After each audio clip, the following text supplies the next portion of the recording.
So I think I figured, maybe I didn't figure it out, but I know I figured out, well, a piece came to me.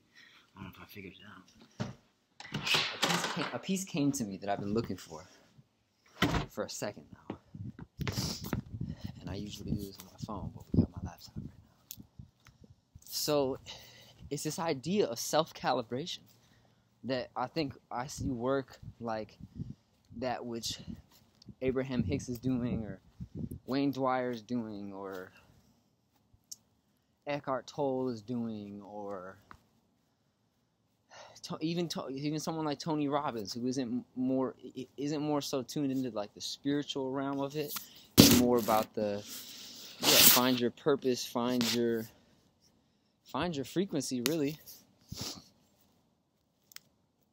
So it's this idea of, if we're not properly calibrated, the law of attraction is actually magnetizing towards us that which will only bring us contrast. So, and yeah, contrast will continue to bring you closer to your truest expression of source. Your frequency, your signal, your unique individual expression of source. So either way, the law of attraction still works and is going to bring you towards that which you're seeking. My whole thing with this moon theory stuff, that I'm figuring it out because it's like I'm using this stuff on myself. Why is the lighting? Because it's backlit. Yes, I understand that, but the house just had diarrhea, I guess. Is this helping? Why is it all backlit? That's way better, using that screen light. So it's the idea of self-calibration. So if we're not, so what does that mean, self-calibration? So moon theory, for me, has been this process of coming to a real clear understanding of why I was depressed, and why I had basically one reality in my head and another reality happening outside that were discordant, that were not in harmony, that maybe it wasn't in my head, maybe it was in my heart, maybe it was in my soul, maybe it was in my balls, maybe it was in my stomach, but all these basically different realities.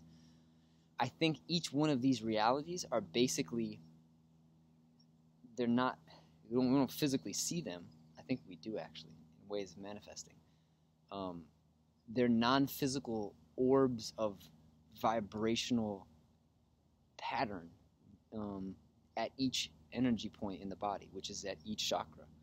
Each energy center, each nadi, each chakra is basically holding a space, as the pineal gland, as the heart, as the kidneys, as the balls or the genitals, as the stomach, the intestine. These are all physical manifestations of these energy centers, but they're serving a purpose in our complete existence. When we eat food, it's serving a purpose. When we need to reproduce, it's serving a purpose. When we need to come up with an idea or communicate something, it's serving a purpose. Now, it seems directly tied in. The energy center's ability to do its purpose, to serve its purpose, is directly correlated with the emotional intelligence that is related to that energy center. You've seen different scales of consciousness, and I first found these different scales of consciousness when I stumbled upon the work of Ken Wilber and his integral theory. And I didn't really know what I'm trying to do. This whole moon theory process for me has been like piecing it together. But I've been finding, I'm stepping in mad mud. I've been finding little pieces here and there. And I'm like, oh, what that person's talking about, that's what I'm talking about.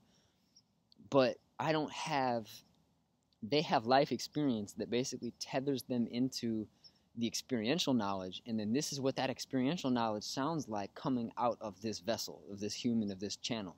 And I just kept feeling, in my depressed state, in my introverted, over-analytical, anxiety-ridden space that I've been in since I was really 19, I guess. I started just getting like kind of more and more closed off to the world, more and more introverted, more and more skeptical to share myself with people. And that's been my own crisis of center or crisis of identity. But what I'm finding now, and specifically just for this, that's really all it is self-calibration. The law of attraction is the law of attraction. It does what it says it's doing. It works. And so the whole thing is well, what exactly are you bringing towards you, and by what means? That's really it. Self-calibration. Self-calibration, law of attraction. So you're calibrating your magnet, really. You're calibrating the magnet that you are, that is bringing you all these different experiences. I'm trying to get that plane up there. You can't see it. That's it. Self-calibration. For what? To live your dream life. That's why. What's the point in doing all this? To live your dream life. If you're living your dream life, change the channel. You don't need this. I'm still trying to live my dream life. So I'm trying to still put words to it, I guess. But also, even in me sharing videos on here, I've been it's been a process of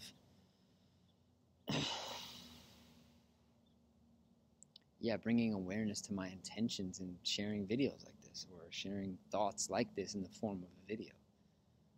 But I keep coming back to, I want to live my dream life. And so I want to get paid for being myself, because I see out there in the spectrum of possibilities of the social spectrum a variety of people who are living lives that look extraordinary.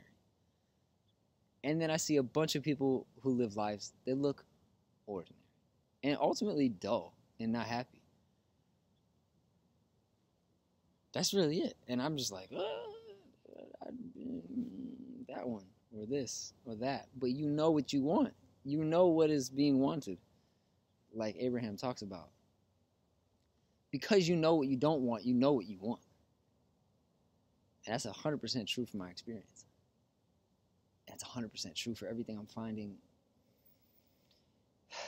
that is this moon theory that I have, that I'm trying to communicate, because it has been the handle on the shovel that I've been using to dig myself out of basically just modern psychosis, I think. Modern digital reflection psychosis.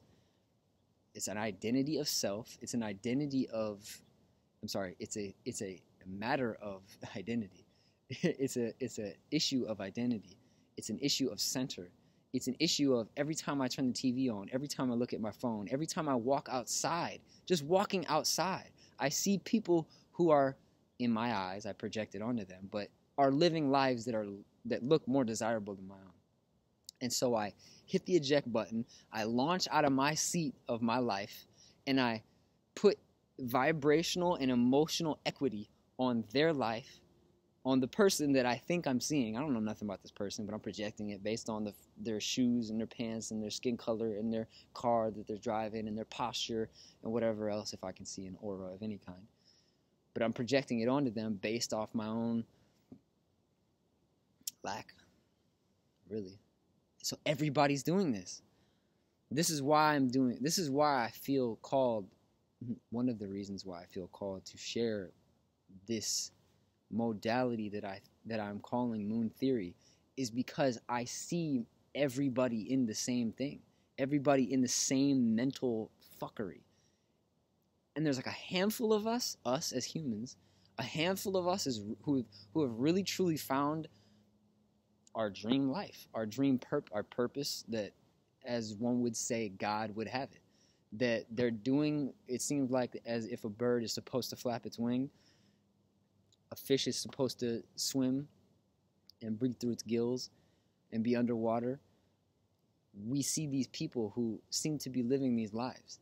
And then there's actually a handful of people who aren't doing anything of the sort.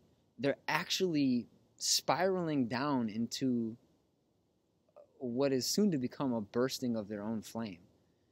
Yet their ignorance of this process and this this identity issue that's being referred to here allows them to be used as instruments of a larger mechanism that swirls about energy and brings towards it and activates in all others who are watching the emotional sensation of lack and then a desire to be them. So all these people that we're seeing that are, I don't even want to use the word, but if you watch and you're knowing, then you know.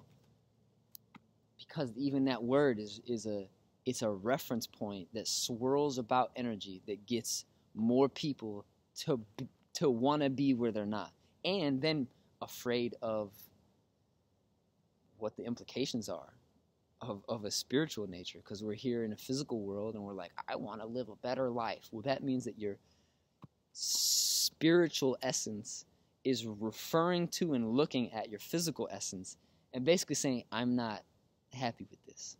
I'm not satisfied. I'd like, if not an improvement, at least an adjustment. At least. So, me, for myself, I've been trying to figure out, I've been going to therapy. I've been not even just as somebody going to therapy, but like collaborating with people who have degrees in psychology and being like, okay, if the ego supports its projected reality by these type of relationships, then aren't it, and basically exploring ideas of how the subconscious mind weasels its way into basically concretizing a life that leaves us in misery and just unhappy. And why would it want to do that? Well, it makes us right. That's really what it all boils down to. And you've heard it before, it's like, well, do you want to love or do you want to be right? And that's really what it is. That ultimately suffering makes us right, because through suffering we then experientially understand, have the opportunity to understand why it was that we are suffering, and we have this life lesson and we're able to move forward. But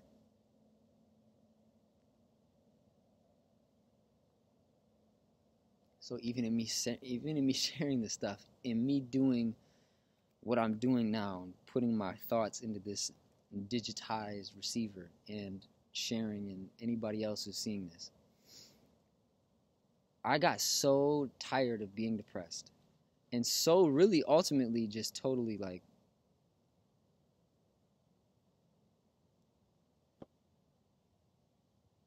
confused about what to do. There was no prescription that I found that helped. Everything Christianity told me to do did not help. Christianity sent me towards a real crazy psychosis of what are demons. That's basically where Christianity left me off. What the fuck is a demon? And why is my soul in actual danger? What's the vibrational reality of those implications?